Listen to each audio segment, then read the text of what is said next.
স্বাধীনতার 50 বছর এগিয়েছে বাংলাদেশ। পৃথিবীর বুকে বিস্ময় আমার ছোট্ট বাংলাদেশ। মুক্তিযোদ্ধা, রাজনীতিবিদ, বুদ্ধিজীবী, তাদের পাশাপাশি অগ্রযাত্রায় সবচেয়ে বলিষ্ঠ অবদান দেশের সাধারণ মানুষের, আমজনতার।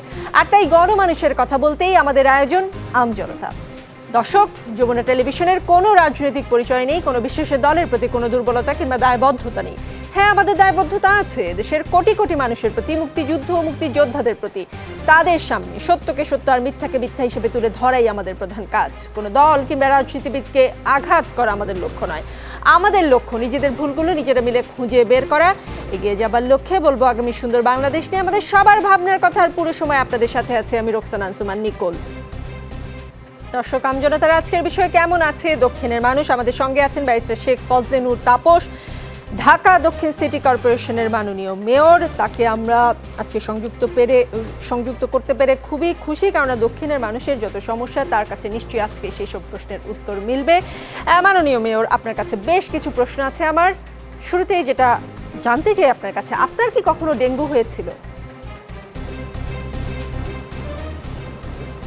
জি, আমার ধন্যবাদ যমুনা টেলিভিশনকে এবং বিশেষ করে এই অনুষ্ঠানকে, এবং আপনার মাধ্যমে সবাইকে, দর্শক শ্রোতা যারা আছেন সকলেরকে আসসালামু আলাইকুম রহমতুল্লাহ, এবং যারা আমাদের সাথে সংযুক্ত হয়েছেন আজকে এই কথোপকথনে সবাইকে শুভেচ্ছা।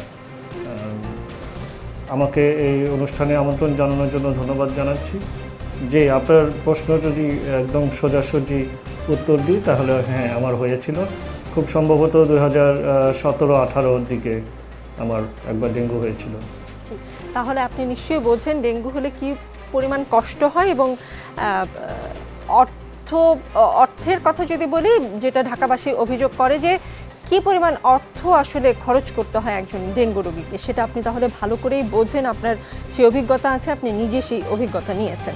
এখন ডেঙ্গু নিয়ন্ত্রণে পুরান ঢাকাবাসী বেশ ক্ষোভের মধ্যে, এবং আপনাকে ক্ষোভের লার্ভা দিয়ে গিয়েছেন গতকালকের ঘটনা। সেটা আপনি তাদেরকে আসলে কি বলবেন বা কি জবাব আছে তাদের জন্য আপনার কাছে?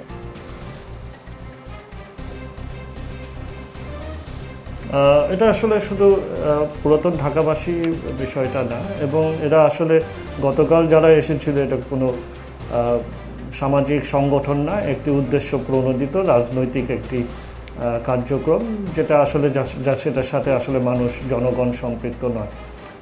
তবে সেই বিষয়টা আমি আর না বলে আমি সামগ্রিক যে ডেঙ্গু রোগের যে বিস্তারটা হয়েছে, এডিস মশকের যে বিস্তারটা হয়েছে, আমার মনে হয় আমরা সেটা নিয়ে আলাপ করতে পারি। আমাদের ঢাকা দক্ষিণ সিটি কর্পোরেশন এলাকায় এই মৌসুমে এবার যে এডিস মশার বিস্তার হয়েছে, সেই বিস্তার রোধ করার জন্য ঢাকা দক্ষিণ সিটি কর্পোরেশনের প্রায় 1050 জন জনবল, প্রত্যেকটা ওয়ার্ড ভিত্তিক সকালে 8 জন মশককর্মী, বিকেলে 5 জন মশককর্মী, একজন সুপারভাইজার, তো সব মিলে 14 জন হলো কর্মী। তার সাথে আমাদের আঞ্চলিক সহকারী স্বাস্থ্য কর্মকর্তারা কাজ করছেন, আঞ্চলিক নির্বাহী কর্মকর্তারা কাজ করছেন, এবং প্রত্যেকটি ওয়ার্ডের 75 জন কাউন্সিলর সকাল থেকে সন্ধ্যা পর্যন্ত নিরলসভাবে কাজ করে চলেছে। আমাদের কোনো কীটনাশকের মজুদের কোনো ঘাটতি নেই, আমাদের কোনো যন্ত্রের ঘাটতি নেই, পর্যাপ্ত যন্ত্র এবং পর্যাপ্ত কীটনাশক দেওয়া হয়েছে, এবং মানসম্পন্ন কীটনাশক দেওয়া হয়েছে। সুতরাং আমরা যদি 2019-এর যেই ভয়াবহতা আমরা লক্ষ্য করেছি এডিস মশার বিস্তার, সেটার সাথে যদি আমরা এখন মিলিয়ে দেখি, কারণ সেটাকে উপর নির্ভর করে আমরা আমাদের কর্ম পরিকল্পনা সাজিয়েছি। আগে শুধু মৌসুম ভিত্তিক কার্যক্রম ছিল, এখন আমরা পুরো বছরব্যাপী সমন্বিত মশক নিয়ন্ত্রণ কার্যক্রম করছি। তার আওতায় আপনারা লক্ষ্য করবেন যে যদিও এইবার আবহাওয়া এবং মৌসুমের কারণে এবং বৃষ্টির একদম, যদি শ্রাবণ মাসটা আপনি ধরেন, আজকে 15ই ভাদ্র, প্রায় 45 দিন প্রত্যেক দিন একটানা বৃষ্টি হওয়ার এই আবহাওয়ার প্রতিকূলতা বা বিরূপ অবস্থানকে নজরে নিয়ে আমরা দেখি যে আমরা অনেকাংশে নিয়ন্ত্রণে রাখতে পেরেছি। যেখানে অগাস্ট মাসে 2019 সালে 52,000 হয়েছিল, সেখানে এখন আমাদের হয়েছে প্রায় 6,000 থেকে 7,000-এর মতো, এবং জুলাই মাসে যেখানে 16,000-এর ঊর্ধ্বে হয়েছিল 2019 সালে, সেখানে 2200-র মতো হয়েছিল আমাদের এই 2021 সালে। তো সেইটা যদি আমরা তুলনামূলক চিত্র দেখি, তাহলে আমাদের কার্যক্রমের কারণে, চিরুনি অভিযানের কারণে আমাদের সকল কর্মকর্তা, কর্মচারী, শ্রমিক, কাউন্সিলর সহ সকলের ঐকান্তিক প্রচেষ্টায় আমরা 2019 সালের থেকে আমরা 10 ভাগের 1 ভাগ অবস্থানে রাখতে পেরেছি, নিয়ন্ত্রণে রাখতে পেরেছি। আপনি মনে করছেন যে 2019 সালে আমাদের যে ভয়াবহতা ছিল তার তারপরও আমরা মনে করি, জি আপনি কথাটা শেষ করুন, তারপর আমি কথা বলবো। জনগণের যদি সহযোগিতা আমরা আরো পেতাম,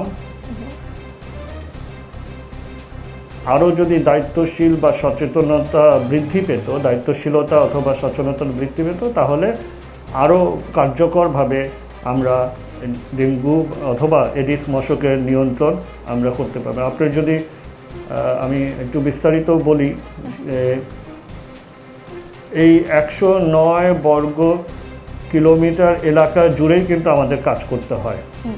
আমাদেরকে কিন্তু 1,20,00,000 মানুষকেই সেবাটা দিতে হয়, এবং আমাদেরকে এই এডিস মশা নিধনের জন্য প্রত্যেকটা বাড়ি বাড়ি যেতে হয়। এ যাবৎকাল আমরা 18,038টি বাড়িতে আমাদের মশক কর্মীরা, আমাদের ভ্রাম্যমাণ আদালত, আমাদের কর্মকর্তারা পরিদর্শনে গেছে, এবং আমরা 851টি স্থাপনায় লার্ভা পেয়েছি।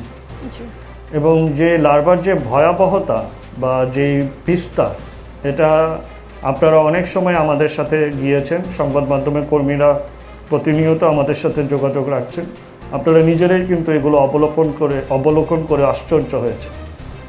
তো সুতরাং এখানে বিশেষজ্ঞদের মতামত যদি আপনারা দেখেন, তারাও কিন্তু এটা অবশ্যই উল্লেখ করবে যে জনগণের সম্পৃক্ততা এবং সচেতনতা ছাড়া, দায়িত্বশীল কার্যক্রম ছাড়া এডিস মশা পূর্ণরূপে শূন্য কোঠায় নিয়ে যাওয়া সম্ভব নয়। মাননীয় মেয়র, আমি অবশ্যই আপনারা নিয়ন্ত্রণ করতে পারেন, সেখানে পর্যায়ে নিয়ে যাওয়াটা সম্ভব নয়।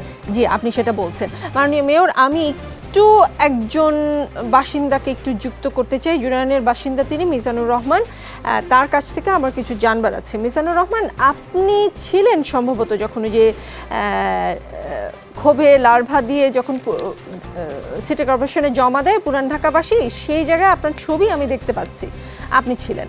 তো আপনি মেয়র সাহেব এতক্ষণ কি বললেন আপনি নিশ্চয়ই শুনেছেন। আপনারা কোন উদ্দেশ্য থেকে আসলে দিতে গিয়েছেন? আপনারা কোনো সামাজিক সংগঠন নন। মেয়র সাহেব মনে করছেন যে আপনাদের এই যে লার্ভা দেওয়ার পেছনে এক ধরনের কোনো একটা উদ্দেশ্য আছে। আপনারা আসলে কি উদ্দেশ্যে গিয়েছিলেন? ধন্যবাদ আপনাকে।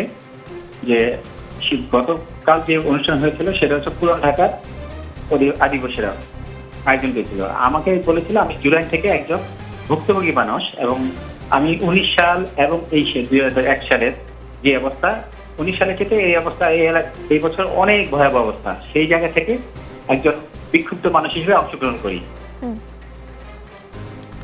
তার মানে আপনি বলছেন যে আপনাদের এই উদ্যোগের পিছনে কোনো ধরনের উদ্দেশ্য ছিল না, আপনারা আসলে ত্যক্ত বিরক্ত হয়ে। উনি এই সংগঠনের সাথে সম্পৃক্ত না। আমাকে যদি একটু বলার সুযোগ দেন। জি মাননীয় মেয়র প্লিজ। উনি পুরাতন ঢাকাবাসী কিছু না, উনি এই কর্মসূচির সাথে সম্পৃক্ত না। উনি জুরাইনে থাকেন। জুরাইনে আমি আরেকটু সুনির্দিষ্টভাবে জানতে চাইবো কোন ওয়ার্ডে, খুব সম্ভবত 53 নম্বর ওয়ার্ডে হতে পারে। মিজানুর রহমান প্লিজ। তো সেখান থেকে উনি হয়তোবা তাকে নিয়ে আসা হয়েছিল একটি উদ্দেশ্য প্রণোদিত ভাবে এই বিষয়টি তুলে ধরার জন্য। আচ্ছা আমি একটু বলি মেয়র সাহেব। আচ্ছা ধন্যবাদ। সেটা হচ্ছে যে আমি 53 নম্বর ওয়ার্ডে থাকি, আর এইটাই যে কালকে যে অনুষ্ঠান হয়েছে, এটা যদিও কারো উদ্দেশ্য থাকতে পারে, সেটা আমি নিশ্চিত বলতে পারছি না। কিন্তু আমি গেছি আমার একটা সৎ উদ্দেশ্যে এবং আমি এলাকার ভুক্তভোগী মানুষ। আর দ্বিতীয়ত হচ্ছে, যদি উদ্দেশ্য পরিণত হয়েও থাকে, বললাম যে হয়ে থাকে, তাহলে কি মানে আমরা কি এই ঢাকা সিটিতে এডিসির পরিস্থিতি খারাপ না অথবা লার্ভা নাই, এই বিষয়টা এমন না। আমার এলাকায় যদি আজকেও আসেন, আমার এলাকা এবং আশেপাশে হাজার হাজার লার্ভা আমি দেখাতে পারবো, যেটা সাধারণ মানুষের পক্ষে ওটা ধ্বংস করা সম্ভব না। তো এবং আমাদের এলাকায় 19 সাল এবং আজকে 2001 সাল ধরি, 19 সালে পুরো জুরানে প্রায় 3-4টা ওয়ার্ড, আমি শুধু পুরো জুরানের একটা অংশের কথা বলছি, একটা ওয়ার্ড মানে 53 নম্বর ওয়ার্ডে গত বছর সম্ভবত কোনো মৃত্যু নাই 19 সালে।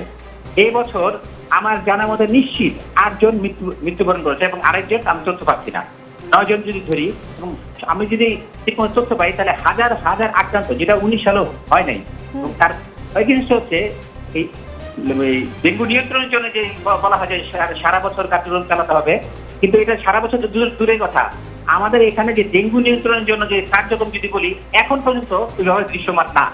যদি প্রাধান্য আছে মানে আপনার জরিমানাটা বেশি দৃশ্যমান, কিন্তু ডেঙ্গু নিয়ন্ত্রণের জন্য যেই পরিমাণ যা করা দরকার সেখানে আমাদের এখানে তেমন কিছু না। এই হচ্ছে আমাদের বর্তমান অবস্থা। যদি আপনি আরো বিস্তারিত করতে পারেন আমি বিস্তারিত করতে পারি। ম্যাজিস্ট্রেট শেখ ফজলিনুর তাপস মিজানুর রহমান সাহেব কিন্তু স্পষ্ট করে বললেন কোনো উদ্দেশ্য নিয়ে তিনি যাননি, বরঞ্চ উনি যে সমস্যার কথা বললেন, আপনি কি আসলে মেয়র সাহেব কোথাও কি আসলে জনগণের সাথে আপনার কোনো দূরত্ব হচ্ছে? তিনি তো একদম কনফিডেন্টলি বললেন যে আপনি যেভাবে বলছেন প্রতি বাড়িতে বাড়িতে যাওয়া হচ্ছে, প্রত্যেকটি জায়গায় যাওয়া হচ্ছে, এইভাবে আসলে যাওয়া হচ্ছে না। জি, আসলে এটা খুবই এভাবে কোনো কথোপকথন কিন্তু অনাকাঙ্ক্ষিত। হ্যাঁ, প্রথম কথা। দ্বিতীয় কথা হলো যে মিজানুর রহমান সাহেব, আপনি কোথায় থাকেন একটু আমাকে উল্লেখ করবেন? পূর্ব জুরাইন 1796 হাজী খোরশেদ আলী সর্দার রোড, এটা আমার বাসার ঠিকানা আছে এবং মায়ের বাসার ঠিকানা। ধন্যবাদ। আপনাদের কাউন্সিলর হলো মীর হোসেন মিরু। হ্যাঁ, জি জি জি জি। আপনার গত সোমবারেও আমরা সেখানে 53 নম্বর ওয়ার্ডে মিরু সাহেবের নেতৃত্বে 13 জন মশক কর্মীকে একসাথে করে সকাল থেকে সন্ধ্যা পর্যন্ত আমরা চিরুনি অভিযান করেছি। আমরা কেউ অস্বীকার করছি না যে এডিস মশা নেই। আমরা বলছি যে দুরূহ, সেখানে জনগণের এডিস মশা নির্মূল করতে হলে জনগণের সচেতনতাটাই সবচেয়ে গুরুত্বপূর্ণ। কারণ বাসাবাড়ি আঙিনাতেই এই স্বচ্ছ পানি জমে থেকে বৃষ্টির পানিটা জমে এডিস মশার বিস্তার হয়ে থাকে। এখন কারো পক্ষেই ঘরের আঙিনার ভিতরে যে এগুলো পরিষ্কার করা কঠিন, অত্যন্ত দুরূহ। তারপরে আমরা সেই কাজটি করছি এবং যেখানেই আমরা তথ্য পাচ্ছি, রোগীর তথ্য পাচ্ছি বা এরকম পানি জমে থাকা উৎসস্থলের তথ্য পাচ্ছি, আমরা সেখানে গিয়েই সেগুলো উৎসস্থলগুলো ধ্বংস করছি এবং সেখানে আপনার এই নিধন করছি, লার্ভিসাইডিং করছি, বিকেলে আবার অ্যাডাল্টিসাইডিং করছি। মাননীয় মেয়র নিশ্চয়ই কথাটা বলেছেন যে আপনার ওয়ার্ডে মশকের কার্য, আমি একটু শেষ করি, আমাকে একটু শেষ করতে দিতে হবে, কারণ এটা আপনি যে বললেন যে আপনার ওয়ার্ডে কোনো মশক নিধন কার্যক্রম হয়নি, এটা আপনি মিথ্যা বলেছেন, ভুল বলেছেন। কারণ সকাল বিকেল প্রত্যেক দিনই কার্যক্রম চলমান আছে। আপনি হয়তোবা ওখানে থাকেন না, সেটা হতে পারে, অথবা আপনি জানেন না। আপনি আপনার কাউন্সিলরের সাথে যোগাযোগ করতে পারতেন, আপনি আমাদের নিয়ন্ত্রণ কক্ষে যোগাযোগ করতে পারতেন, আপনি ফোন, ইমেল বা যে কোনো মাধ্যমে আমাদের সাথে সরাসরি যোগাযোগ করতে পারেন। আমরা আপনার তথ্য পাওয়ার সাথে সাথে আপনার বাসাতে গিয়েও যদি সেখানে কোনো আধার পাওয়া যায়, উৎসস্থল পাওয়া যায়, আমাদের মশক কর্মীরা সেটা নির্মূল করতে পারবে। আপনারা যত আমাদেরকে তথ্য দিবেন, আমি বারবার সেই জুলাই মাসের প্রথম থেকেই বলছি, যত আমাদেরকে তথ্য দিবেন তত আমরা কার্যকরভাবে কাজ করে যাব এবং সেই তথ্যের ভিত্তিতেই আমরা কাজ করে যাচ্ছি। আমরা প্রত্যেক দিন স্বাস্থ্য অধিদপ্তর থেকে যে তথ্য পাচ্ছি, রোগীর ঠিকানা পাচ্ছি, আমরা রোগীদের বাসায় যাচ্ছি, সেখানে উৎসস্থল ধ্বংস করছি, লার্ভিসাইডিং করছি, বিকেলে আবার ওই এলাকা ফগিং করছি। সুতরাং তথ্যের উপর নির্ভর করে আমরা উৎসস্থলগুলো ধ্বংস করে চলেছি। আমরা কার্যক্রম করছি বলেই ডেঙ্গুর বিস্তার এভাবে নিয়ন্ত্রণে আছে, এডিস মশার বিস্তার নিয়ন্ত্রণে আছে। না হলে যেই আবহাওয়ার বিরূপ আবহাওয়া ছিল, যেভাবে একটানা বৃষ্টি হয়েছে থেমে থেমে, সেখানে 2019কেও ছাড়িয়ে যেতে পারত, সেটাই বিশেষজ্ঞদের আশঙ্কা ছিল। আমরা বিশেষজ্ঞদের আশঙ্কাকে আমলে নিয়েই আমাদের কর্মপরিকল্পনা সাজিয়েছি এবং কার্যকর করার কারণে এখন পর্যন্ত এডিস মশার বিস্তার নিয়ন্ত্রণে আছে এবং আগামী সপ্তাহের মধ্যেই এগুলো আরও নির্মূলের পর্যায়ে চলে যাবে। খুবই আশার কথা আপনি শোনালেন মাননীয় মেয়র, যা আগামী সপ্তাহের মধ্যে আরও নির্মূলের পর্যায়ে চলে যাবে। আমি একটু যেতে চাই, আমাদের সঙ্গে একজন কীটতত্ত্ববিদ আছেন, অধ্যাপক ডক্টর কবিরুল বাশার, জাহাঙ্গীরনগর বিশ্ববিদ্যালয়ের প্রাণীবিদ্যা বিভাগের অধ্যাপক তিনি। মাননীয় মেয়র, আপনাকে যেহেতু আজকে পেলামই, আসলে আমরা নগরবাসীর সঙ্গে আপনাদের সঙ্গে আসলে সরাসরি কথা হলে অনেক সমস্যার মনে হয় সমাধান হয়ে যায়। যেমন আপনি এই মাত্র বললেন যে আগামী সপ্তাহের মধ্যে অবস্থার আরও উন্নতি হবে, এই খবরটি অবশ্যই খুশির। আমি আমাদের সঙ্গে যিনি কীটতত্ত্ববিদ আছেন তার কাছ থেকে একটু জানতে চাই যে এই যে এবার অনেক বেশি আবহাওয়া যেমনটা ছিল, অনেক বেশি বৃষ্টি হয়েছে, 2019 সালের চেয়ে আসলে ভয়াবহ হতে পারতো, কিন্তু সেটি হয়নি সিটি কর্পোরেশনের পদক্ষেপের কারণে। মাননীয় মেয়র তেমনটাই বলছেন। কবিরুল বাশার, আপনি কি মনে করেন সিটি কর্পোরেশন যেভাবে পদক্ষেপ নিচ্ছে সেগুলো সব ঠিকঠাক আছে? আমরা আসলেই আগামীতে আমাদের এতটা কষ্ট হবে না যত কষ্ট 2019-এ হয়েছে বা এবছরও কিছুটা হচ্ছে? ধন্যবাদ। আসলে যে অবস্থাটা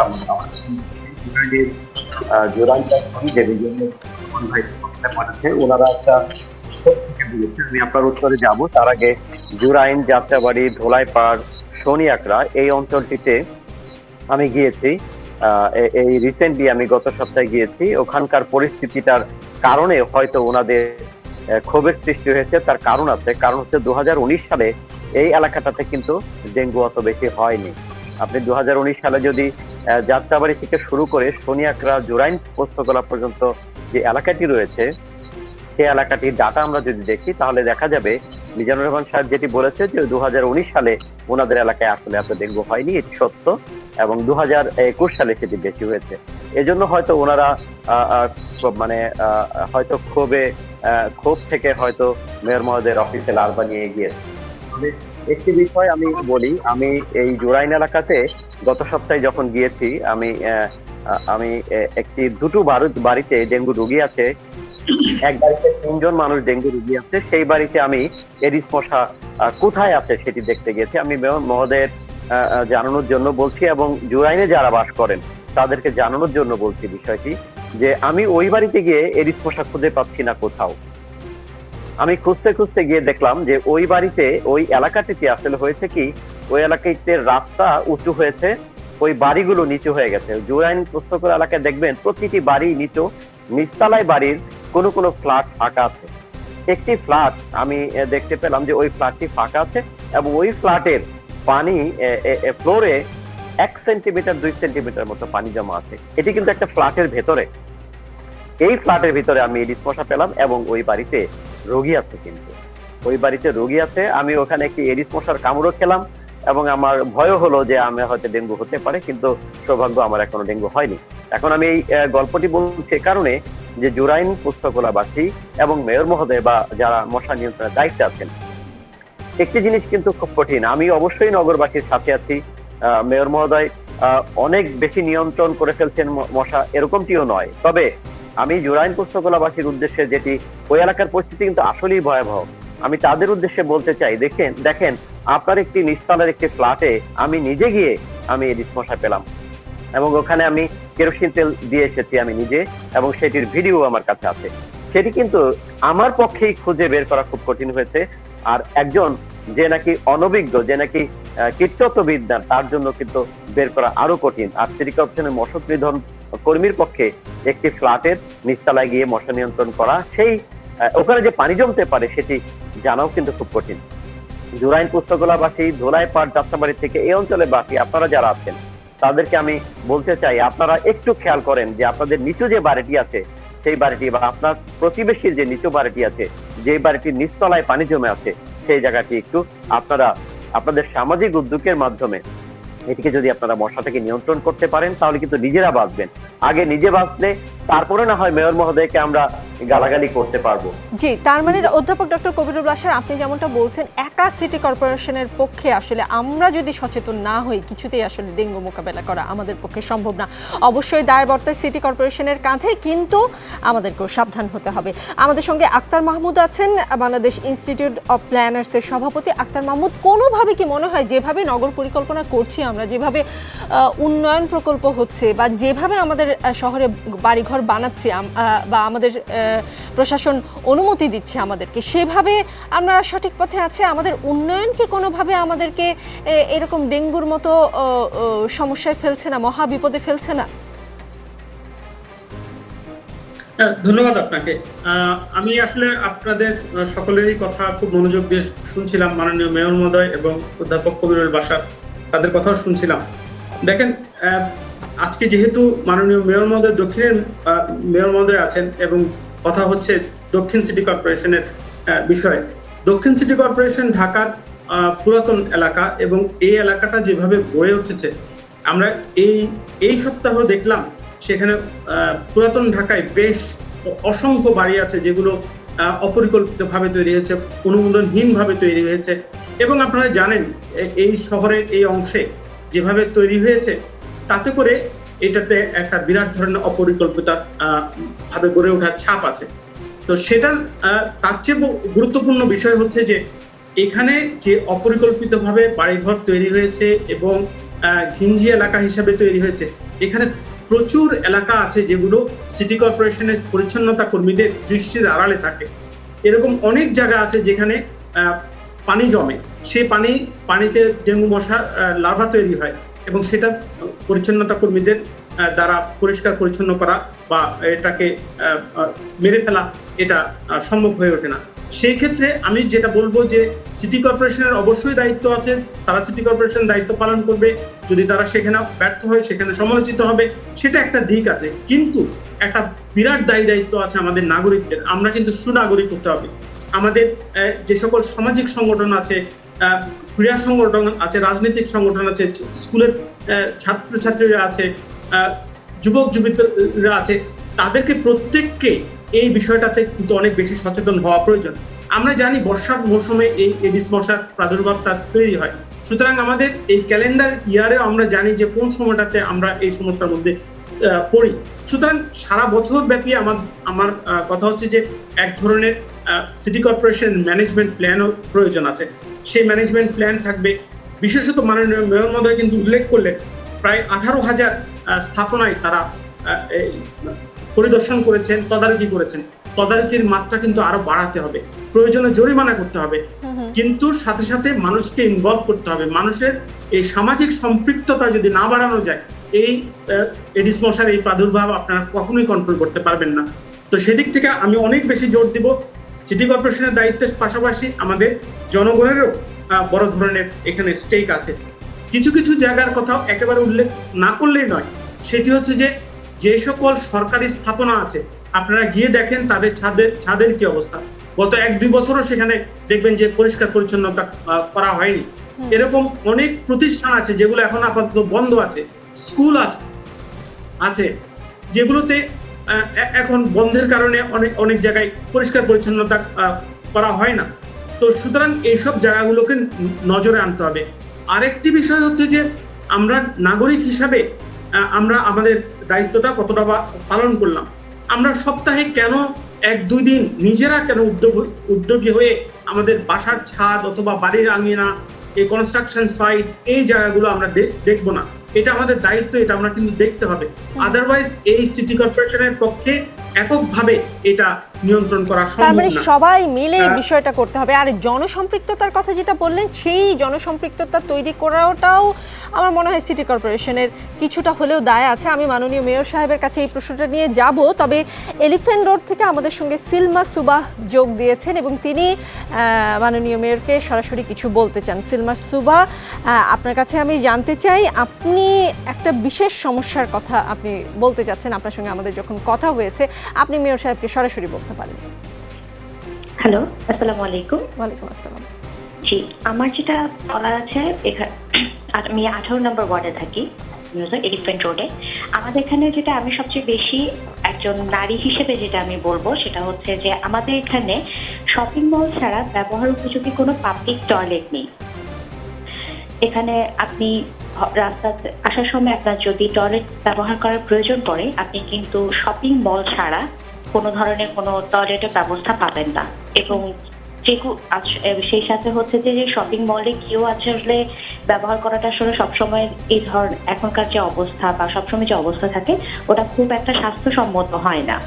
আমাদের এই সমস্যাটা সবচেয়ে বেশি আমি এখানকার বাসিন্দা হিসাবে বলবো যে আমি সবসময় দেখা যাচ্ছে হয়তো আমি অফিস থেকে ফিরছি একটু রাত করে, তখন আমাকে সমস্যাটা ফেস করতে হয় অনেক বেশি। আর সুভা, শপিং মল তো একটা সময় পরে বন্ধ হয়ে যায়, আর করোনা কালে তো শপিং মল অধিকাংশ সময় আসলে বন্ধই ছিল। ব্যারিস্টার শেখ ফজলেনুর তাপস, আপনার কাছে জানতে চাই, এই যে সমস্যাটার কথা সুভা বললেন, এই সমস্যার কথা নিশ্চয়ই আপনি ভেবেছেন বা এটা নিশ্চয়ই একটা সমাধান আপনি বলবেন। জি অবশ্যই, জি আমরা অবশ্যই ভেবেছি। আমি একটু ঠিকানাটা জানতে চাচ্ছিলাম। জি, আমি 18 নম্বর ওয়ার্ডে থাকি, এলিফ্যান্ট রোড। জি, মানে এলিফ্যান্ট রোডের কোন জায়গাটি? আপনি যদি স্পেসিফিক্যালি বলি, আমার বাসাটা হচ্ছে এলিফ্যান্ট রোডে ইস্টার্ন মল্লিকা শপিং কমপ্লেক্সের ওখানে, আমি ওখানেই থাকি, 18 নম্বর ওয়ার্ড। জি জি, মানে আমার শ্বশুরবাড়ির গলি হবে হয়তো বা 32 কিলোমিটার রোড হলো আমার শ্বশুরবাড়ি। জি জি জি, আপনি নিশ্চয়ই হয়তো বা জানেন। জি, আপনি সঠিক বলেছেন। এরই মাঝে আমরা কিন্তু প্রত্যেকটা ওয়ার্ডেই একটি করে, অন্তত পক্ষে ন্যূনতম একটি করে প্রত্যেকটা ওয়ার্ডে গণশৌচাগার নির্মাণের কার্যক্রম হাতে নিয়েছি এবং ঢাকা দক্ষিণ সিটি কর্পোরেশনের নিজ অর্থায়নে এই কার্যক্রম নিয়েছে। আমরা 12টি জায়গায় এরই মাঝে চিহ্নিত করেছি, জায়গা পেয়েছি যেখানে আমরা গণশৌচাগার করব এবং পর্যায়ক্রমে আমরা 75টা ওয়ার্ডেই করব। যদিও আসলে একটি ওয়ার্ডে একটি বেশিও প্রয়োজন হতে পারে, সেই প্রয়োজনীয়তাটা পরবর্তীতে আমরা নির্ধারণ করে একাধিকও আমরা করতে পারি, তবে ন্যূনতম একটি করে আমরা কার্যক্রম নিয়েছি এবং সেটা নির্মাণ এই বছরই আরম্ভ হয়ে যাবে। আমি এখনই বলতে পারছি না যে 18 নম্বর ওয়ার্ডে আমরা জায়গা পেয়েছি নাকি, কিন্তু আপনি যেহেতু এটা উল্লেখ করেছেন, আমি জরুরি ভিত্তিতে দেখব যাতে করে যেভাবেই হোক 18 নম্বর ওয়ার্ডে আপনার যে এলাকাটা, যে বাটা সিগন্যালের মোড় থেকে হয়তোবা গাউসিয়া, নিউ মার্কেট, এই এলাকায় আপনার যাওয়া আসা বেশি হয়ে থাকে, সেই প্রেক্ষিতে সেই এলাকায় যাতে করে একটি গণশৌচাগার করা যায় আমি জরুরি ভিত্তিতে অবশ্যই দেখব। মেয়র সাহেব, এখন আমার প্রশ্ন হচ্ছে, আপনি যে প্রতিশ্রুতি দিয়েছেন সেটা নিঃসন্দেহে দক্ষিণবাসীর জন্য আমি যদি অবশ্যই। মশকে একটু ফিরে আসি। জি জি নিশ্চয়ই। জি, আমাদের বিজ্ঞ অন্যান্য আলোচক যেটা উল্লেখ করলেন, বিশেষ করে আখতার মাহমুদ সাহেব এবং কবিউল বাশার সাহেব কিন্তু ঢাকা দক্ষিণ সিটি কর্পোরেশনের যে কীটনাশক মান নিয়ন্ত্রণ কমিটি, সেই কমিটিরই একজন সদস্য এবং ওনারা যে কীটনাশক নির্ধারণ করে দেন আমরা সেই কীটনাশকে কিন্তু প্রয়োগ করে থাকি। জুরাইনের অবস্থা যেটা উনি সরেজমিন গিয়ে দেখেছেন, এটা একদমই সত্য। সেখানে কিছুদিন আগেই এই রাস্তাগুলো নির্মাণ করা হয়েছে নতুন, সেই নির্মাণ করার কারণে জমিগুলো নিচু হয়ে গেছে। এখন কোন বাসায় নিচু হয়ে যাওয়ার কারণে কোথায় পানি জমে আছে এটা কিন্তু সিটি কর্পোরেশনের কর্মীরা কোনোভাবেই নির্ধারণ করতে পারবে না বা দেখতে পারবে না। এটা কিন্তু এলাকাবাসী, তাদেরকে আমাদেরকে তথ্য দিতে হবে। প্রথম কার্যক্রমটা হবে যে কোনো দেশেই, যে কোনো উন্নত দেশের উন্নত শহরে নাগরিকরা কিন্তু সবচেয়ে দায়িত্বশীল ভূমিকা পালন করে। তার আঙিনায় কোনো ময়লা থাকলে কিন্তু সেটার জন্য তার দায়িত্ব। তার আঙিনায় তার ভবনটা সঠিকভাবে নির্মাণ না হলে সেটা কিন্তু তার দায়িত্ব। কিন্তু আসলে আমরা কিন্তু ঢাকা শহর যেহেতু অপরিকল্পিত নগরী হয়েছে, আমরা সেই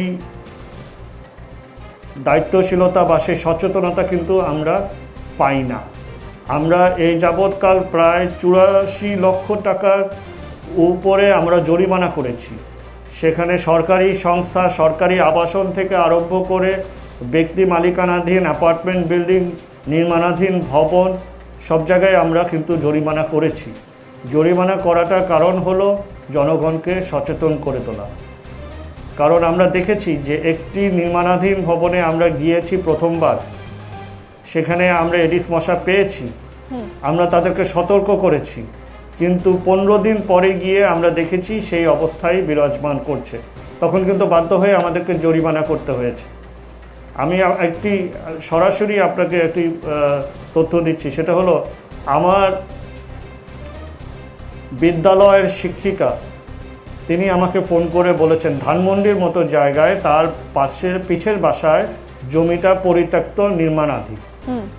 সেখানে আমরা লোক পাঠিয়েছি, সতর্ক করেছি, কিন্তু কোনো কাজ হয়নি। পরে 15 দিন পর তিনি আবার আমাকে ফোন করেছেন যে বাবা দেখো তারা পরিষ্কার করেনি। আমরা আবার পাঠিয়েছি এবং সেটা আমরা জরিমানা করেছি। তিনি আবারও 2-1 সপ্তাহ পর আবার জানিয়েছেন যে তারপরও কোনো ব্যবস্থা নেওয়া হয়নি। এরপরে গিয়ে আমরা আরও অধিক জরিমানা করেছি এবং নিজ খরচে আমরা সেই জায়গা পরিষ্কার করে দিয়েছি এবং বাকিটা তাদেরকে দিয়ে পরিষ্কার করতে বাধ্য করেছি। এভাবে যদি আমরা কাজ করার পরও কিন্তু আমরা যে অনুযায়ী যে পরিমাণ সুফল পাওয়ার কথা সে পাচ্ছি না। আমরা বিভিন্ন জায়গায় গিয়ে আমরা নিজেরা কেরোসিন ঢেলে দিয়েছি, আমরা জনগণকে ব্লিচিং পাউডার দিয়ে দিয়েছি, যে যাতে করে তারা অন্তত পক্ষে ব্লিচিং পাউডারটাও যদি দেয় তাহলেও হয়তো বা 2-3 দিন সেখানে মশা আর উৎপত্তি হতে পারবে না। এভাবেই কিন্তু চিরুনি অভিযান যেটা বলে, একদম প্রত্যেকটা জায়গায় গিয়ে গিয়ে কিন্তু আমরা কাজ করছি। 18,000 স্থাপনা কিন্তু একটি বিশাল অঙ্ক। নিশ্চয়ই মাননীয় মেয়র, আপনার কাছে যেটা আমার প্রশ্ন, আপনি বললেন যে আপনার স্কুল শিক্ষিকা বলে দেয় যে আমাদের কার্যক্রমটা কতটা নিবিড়ভাবে আমরা করে চলেছি এবং সেই নিবিড় করে চলেছি বলেই কিন্তু আজকে আমরা নিয়ন্ত্রণে রাখতে পেরেছি।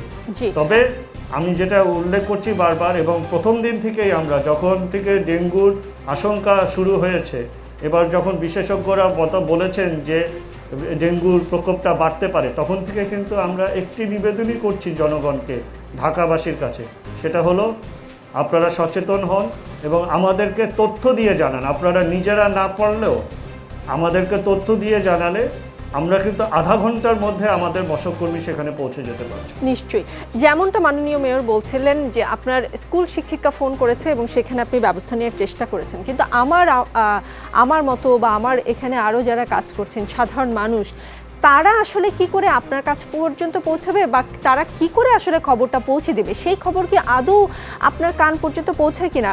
যেমন জুরাইনবাসী এক ধরনের চেষ্টা করেছেন আপনার কাছ পর্যন্ত বা আপনার যেন দৃষ্টি আকর্ষণ করতে পারে সেই রকম একটা চেষ্টা করেছেন।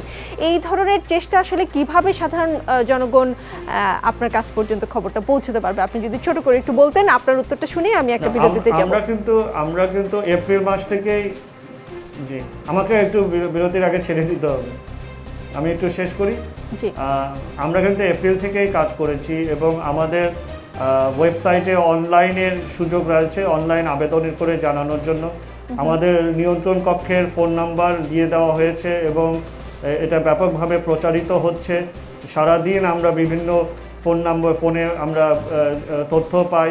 আমরা স্বাস্থ্য অধিদপ্তর থেকে সরাসরি প্রত্যেক দিনের রোগীর তথ্যটা নিই, ঠিকানাগুলো আমরা যাচাই বাছাই করি, রোগীদের সাথে আমরা কথা বলি এবং সেই ঠিকানায় সাথে সাথে আমাদের সকাল থেকে আমাদের মশককর্মীরা চলে যায় আমাদের কাউন্সিলরদের নেতৃত্বে, আমাদের সুপারভাইজারদের নেতৃত্বে, এবং সেখানে সারাদিন সেই কাজগুলো চলে। এছাড়া আমাদের ভ্রাম্যমাণ আদালতরা বিভিন্ন এলাকায় ঘুরে নির্মাণাধীন ভবন, সরকারি আবাসন, এইসব জায়গায় তারা ঘুরে ঘুরে এগুলো দেখে এবং তারা বের করে।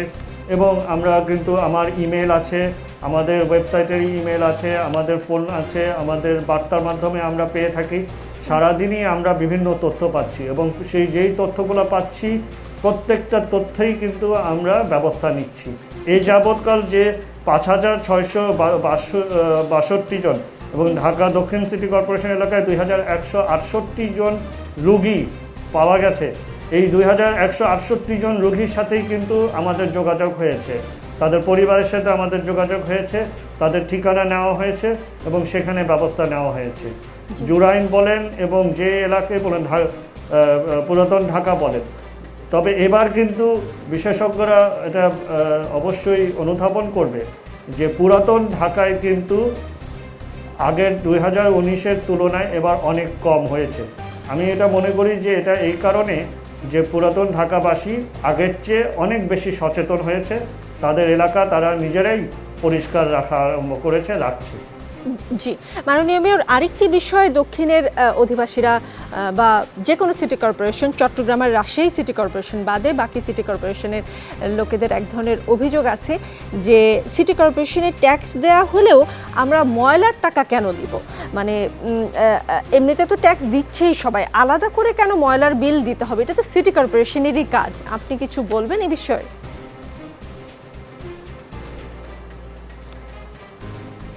জি, আসলে এটা কিন্তু সব শহরেই আছে এবং ঢাকাবাসী কিন্তু সবসময়ই তাদের বাসা থেকে যারা বর্জ্য সংগ্রহ করে তাদেরকে টাকা দিয়ে থাকে। এটা আমরা কোনো নতুন কিছু মানে আমরা উপস্থাপন করিনি বা শুরু করিনি। এটা আপনারা জানেন যে বিভিন্ন সোসাইটিতে করে থাকে, বিভিন্ন এলাকা ভিত্তিক সামাজিক প্রতিষ্ঠান করে থাকে এবং এটা কিন্তু সবসময় করে আসছে। আমরা যেটা করেছি ঢাকা শহরে সেটা হলো যে আমরা এটাকে একটা নিয়ন্ত্রণে এনেছি, একটা নিবন্ধনের মধ্যে এনেছি, কিছু তাদেরকে শর্তর আওতায় এনেছি যাতে করে এটা নিয়মিত হয় এবং এটার একটা জবাবদিহিতা থাকে, দায়বদ্ধতা থাকে। আমরা 75টা ওয়ার্ডে একটি করে প্রতিষ্ঠানকে নিবন্ধিত করেছি যাতে করে তাদেরকে আমরা নিয়ন্ত্রণে রাখতে পারি, জবাবদিহিতার আওতায় রাখতে পারি এবং তারা মাসিক 1 লক্ষ টাকা, বছরে 12 লক্ষ টাকা করে আমাদের সাথে নিবন্ধন করছে এবং সেই নিবন্ধনের আওতায় তাদেরকে আমরা জবাবদিহিতার আওতায় আনতে পারছি। এবং আমরা সেখানে নির্দিষ্ট করে দিয়েছি যে সর্বোচ্চ 100 টাকা, যে কোনো বাসা বাড়ি থেকে সর্বোচ্চ 100 টাকা। কারণ আমরা এটা শুরু করার আগে আমরা জরিপ করে দেখেছি যে বিভিন্ন জায়গায় বিভিন্ন এই যে সকল প্রতিষ্ঠান আগে এই কাজটি করতো, বর্জ্য সংগ্রহ করে থাকতো, তারা বিভিন্নভাবে 200, 300, 400, অনেক জায়গায় অভিজাত এলাকায় 500 করেও তারা টাকা উত্তোলন করেছে এবং একটি চাঁদাবাজির মতো একটি বিষয় হয়ে দাঁড়িয়েছে। সেই জায়গাটায় আমরা নিয়ন্ত্রণ করে সর্বোচ্চ আমরা 100 টাকা নির্ধারণ করেছি। এটা গত বছর থেকে আমরা চালু করেছি এবং এখন এটা অত্যন্ত সুশৃঙ্খলভাবে কার্যকর হয়েছে এবং এখন আমরা কোনো অভিযোগ আর পাই না। প্রথম যখন আমরা শুরু করেছি কিছু কিছু জায়গায় আমরা তখন লক্ষ্য করেছি যে 100-র ঊর্ধ্বে নেওয়ার চেষ্টা করেছে, আমরা কঠোরভাবে সেগুলো ব্যবস্থা নিয়েছি এবং গত বছর যারা নিবন্ধিত ছিল তাদের মধ্যে আপনাদের সংবাদ মাধ্যম এবং বিভিন্ন তথ্যেতে আমরা জেনেছি যে যেখানে অভিযোগ পেয়েছি আমরা তাদেরকে বাদ দিয়ে দিয়েছি এবছর এবং এবছর আমরা নতুন করে আবার নিবন্ধন করছি। তো সুতরাং এটা কোনো অতিরিক্ত কোনো অর্থ আদায় না বা কর আদায় না। আমরা খুবই একটি ন্যূনতম কর নিয়ে থাকি হোল্ডিং ট্যাক্সের সাথে, সেটা মাত্র 2 ভাগ আমরা নিয়ে থাকি, সেটা বাৎসরিক এবং সেটার দ্বারা কিন্তু আসলে এত ব্যাপক বিপুল কর্মযজ্ঞের কোনো অংশই কিন্তু সেটা পরিশোধ করা সম্ভব না। কারণ আপনারা লক্ষ্য জানেন যে বর্জ্য ব্যবস্থাপনার জন্য সিটি কর্পোরেশন বিপুল পরিমাণ অর্থ কিন্তু ব্যয় করে থাকে। আমাদের প্রায় 500 যন্ত্রপাতি যানবাহন রয়েছে, আমাদের প্রায় 5000-এর মতো আমাদের কর্মী রয়েছে। সুতরাং এটা একটা বিশাল ব্যয়ের একটি বিষয়, কিন্তু এই ব্যয়ের তুলনায় কিন্তু আমরা তেমন কোনো অর্থ আদায় করতে পারি না বা আয় করতে পারি না। তো সুতরাং এটা কোনো বাড়তি কোনো করের বোঝা না। এটা যে নিয়মটা প্রচলিত ছিল ঢাকা শহরে সেটাকেই আমরা একটা শৃঙ্খলার মধ্যে এনেছি এবং এতে আমাদের আয়ও বেড়েছে। সিটি কর্পোরেশনের এখন প্রায় বাৎসরিক ভিত্তিতে এই সকল নিবন্ধিত প্রতিষ্ঠান থেকে আমরা একটি ভালো অঙ্ক আমরা আয় করতে পারি, যেটা আমরা আবার ঢাকাবাসীর জন্য ব্যয় করতে পারছি। আপনি জেনে খুশি হবেন, আমি ঢাকাবাসীকে আপনার মাধ্যমে জানাতে চাই এই অনুষ্ঠানের মাধ্যমে যে ঢাকা দক্ষিণ সিটি কর্পোরেশন গত অর্থ বছরে এই করোনা মহামারীর মাঝেও সর্বোচ্চ রাজস্ব আহরণ করেছে। 703 কোটি টাকা আমরা রাজস্ব আহরণ করেছি, যার কারণে আমরা এবার ঢাকাবাসীর জন্য আমরা যে উন্নয়ন ব্যয় আমরা পরিকল্পনা নিয়েছি, আমরা নিজ অর্থায়নে আমরা বিপুল পরিমাণ অর্থ আমরা ঢাকাবাসীর জন্য ব্যয় করতে পারবো, উন্নয়ন সংস্কার করতে পারবো। আমরা গত বছর 100 কোটি টাকা আমরা আমাদের ব্যয় করেছি, রাস্তাঘাট নির্মাণ করেছি আমাদের কাউন্সিলরদের মাধ্যমে। আমরা এবারও 100 কোটি টাকা আমরা বরাদ্দ রেখেছি নিজস্ব অর্থায়নে। আমরা যে কোনো রাস্তা, যে কোনো নর্দমা, যে কোনো হাঁটার পথ আমরা সংস্কার করব নিজস্ব অর্থায়নে। আমরা এখন আর সরকারের মুখাপেক্ষী থাকছি না এই সকল ব্যয়ের জন্য। আমরা নিজের অর্থে আমরা সেটা করতে পারছি। আমরা জলাবদ্ধতা নিরসনে গত অর্থ বছরে 103 কোটি টাকা বরাদ্দ রেখেছি, এবারও আমরা প্রায় 74 কোটি টাকা বরাদ্দ রেখেছি। আপনারা অবশ্যই লক্ষ্য করেছেন যে এবার জলাবদ্ধতার সর্বনিম্ন পর্যায়ে ছিল ঢাকা শহরে। শুধু প্রথম দিকে কিছু দিন জলাবদ্ধতা থাকার পরে ঢাকাবাসীকে আমরা পূর্ণরূপে জলাবদ্ধতা থেকে আমরা মুক্ত দিতে পেরেছি। এগুলো সবই সম্ভব হয়েছে যে আমরা একটি স্বচ্ছ এবং জবাবদিহিমূলক সিটি কর্পোরেশনের মাধ্যমে আমরা ঢাকাবাসীর অর্থ সুষ্ঠুভাবে, সুন্দরভাবে, শৃঙ্খলভাবে আমরা ব্যয় করতে পারছি ঢাকাবাসীর জন্য। নিশ্চয়ই মাননীয় মেয়র, আমরাও আশা করি আপনি মেয়র হিসেবে এমন কিছু করে যান যেন দীর্ঘদিন ঢাকাবাসী আপনাকে মনে রাখে। আমাদের সঙ্গে আছেন অধ্যাপক ডক্টর কবিরুল বাশার, কীটতত্ত্ববিদ, জাহাঙ্গীরনগর বিশ্ববিদ্যালয়ের প্রাণীবিদ্যা বিভাগের অধ্যাপক। ডক্টর কবিরুল বাশার আমাদের সঙ্গে এতক্ষণ দক্ষিণের মাননীয় মেয়র ছিলেন, এখন তিনি আর নেই, কিন্তু আমরা আসলে এই অনুষ্ঠানটার একটা উপসংহার করতে চাই। আসলে জনগণ বলেই যাচ্ছে যে আসলে সিটি কর্পোরেশনের যেই দায়িত্ব পালন করার কথা ছিল সেটা করছে না, এবং সিটি কর্পোরেশন বলছে তারা তাদের সাধ্য বা কখনো কখনো সাধ্যের বাইরে গিয়ে চেষ্টা করছে। আসলে জনগণ আর সিটি কর্পোরেশনের এই দূরত্ব ঘোচাবার উপায় কি, আপনার কি মনে হয়? ধন্যবাদ। আসলে মেয়র মহোদয় থাকলে ভালো হতো। আমি কিছু মানে সমাধান হয়তো বলতাম, তারপরেও বলি যে মিজান ভাইয়ের কথাটা, মিজান ভাই দুঃখ পেয়েছেন মেয়র মহোদয়ের কথায় বা আমার কথায় হতে পারে। তবে মিজান ভাই, আমি কিন্তু আপনাকে যারা দর্শক শুনেছেন, আমি বলেছি যে 2019 সালের চাইতে জুরাইন, যাত্রাবাড়ি, পুস্তকলা এই অঞ্চলটাতে এবছর ডেঙ্গু বেশি হয়েছে, কারণ আমি নিজেও গিয়েছি কয়েকবার ওই এলাকাটাতে। তবে যে বিষয়টি ঘটছে সেটি হচ্ছে যে আসলে হসপিটাল, আমাদের যে ঢাকা শহর থেকে আমরা 41টা হসপিটালের ডাটা কিন্তু আমরা পাই, স্বাস্থ্য অধিদপ্তরের কাছে 41টা হসপিটাল থেকে ডাটা যায়, কিন্তু জুরাইন, পুস্তকলা ওই অঞ্চলের মানুষ আপনি দেখবেন চিকিৎসা নিচ্ছে প্রাইভেট ক্লিনিকে, প্রাইভেট হসপিটালে, যেখান থেকে ডাটাগুলো আসলে স্বাস্থ্য অধিদপ্তরে যাচ্ছে না। আর আমি একটি কথা প্রায়ই বলি, আমরা কাজের সংজ্ঞা বলি, আমরা অনেক সময় বলি যে আমি অনেক কাজ করেছি, কিন্তু কাজের একটি সংজ্ঞা আছে পদার্থবিদ্যায়, সেটি হচ্ছে বল প্রয়োগের ফলে যদি স্মরণ না হয় তাহলে সেটিকে কাজ বলে না। তার মানে কাজ মানে হচ্ছে বল প্রয়োগের সাথে স্মরণ হতে হবে। কারণ আমরা যতই কাজ করি না কেন, যদি আমরা ফলাফল না পাই তাহলে কিন্তু সেটিকে আমরা কাজ বলবো না।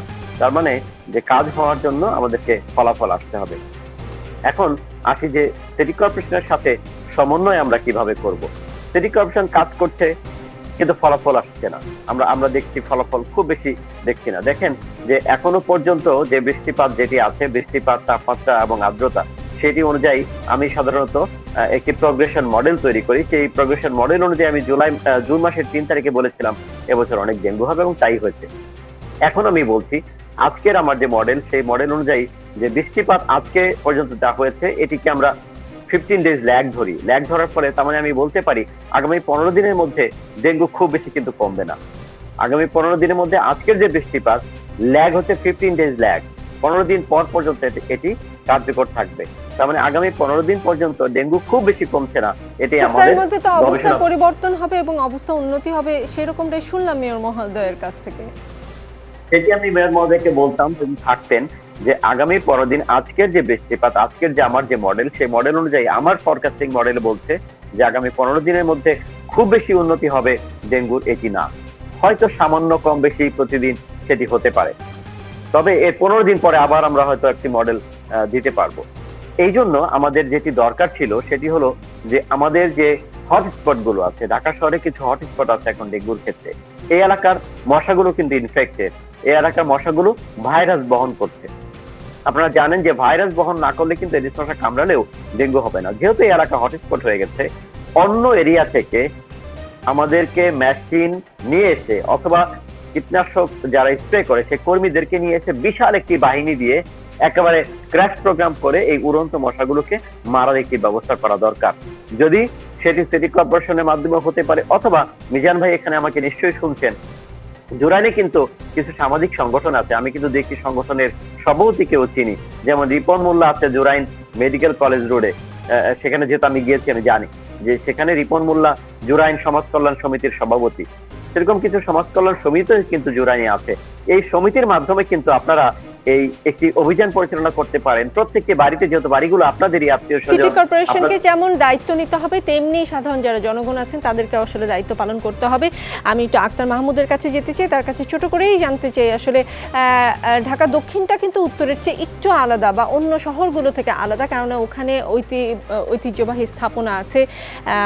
এখন আসলে পরিকল্পনা করা তো আসলে সম্ভব না। এই যে ঘিঞ্জি, ঘুপড়ি বাড়ি এবং তার সঙ্গে মশার সমস্যা, এগুলো থেকে আসলে শুধু কি সিটি কর্পোরেশনের পক্ষে সম্ভব এগুলো থেকে আসলে বেরিয়ে আসা বা মানুষকে আরেকটু কমফোর্ট দেয়া?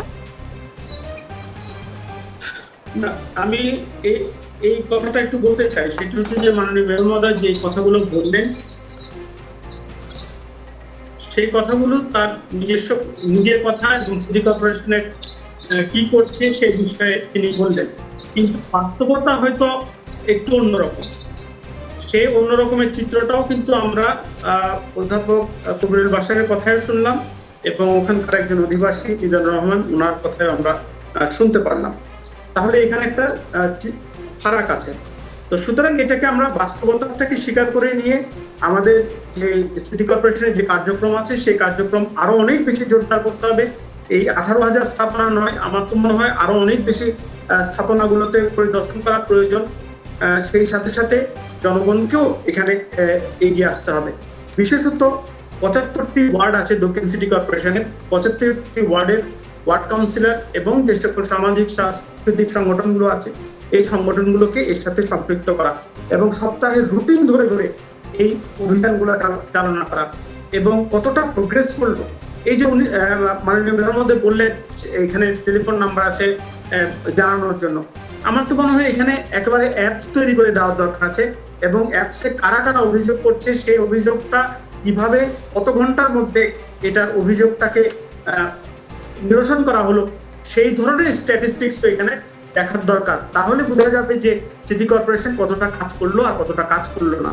সুতরাং এখানে জবাবদিহিতার একটা বিরাট ঘাটতি কিন্তু এখানে আছে। তার মানে আপনি বলতে চাচ্ছেন আক্তার মাহমুদ যে কথা আর কাজের আরেকটু বেশি বোধহয় মিল থাকা দরকার। দর্শক, আজকে যে বিষয়টি নিয়ে কথা বলছিলাম সেটি আসলে অনেক বড় একটি বিষয় এবং ঢাকা দক্ষিণে আরও হয়তো অনেক সমস্যা আছে। সব সমস্যার কথা আমরা বলতে পারিনি, শুধু একটি বা দুটি সমস্যা নিয়ে কথা হয়েছে। যদি ভবিষ্যতে আমরা পাই এমন জনপ্রতিনিধিদের, নিশ্চয়ই আমজনতা অনুষ্ঠানে আরও কথা হবে। আর জনপ্রতিনিধি আর আমজনতার মধ্যে যে ফারাকটা সেটা তো আসলেই আরও কমে আসতে হবে এবং আমজনতার কথা জনপ্রতিনিধিরা যত বেশি শুনবেন তত বেশি আসলে মনে হয় আমাদের সবার জন্যই মঙ্গল। আর আমজনতার কথা তো শুনতেই হবে, কারণ আমজনতার শক্তি বড় শক্তি।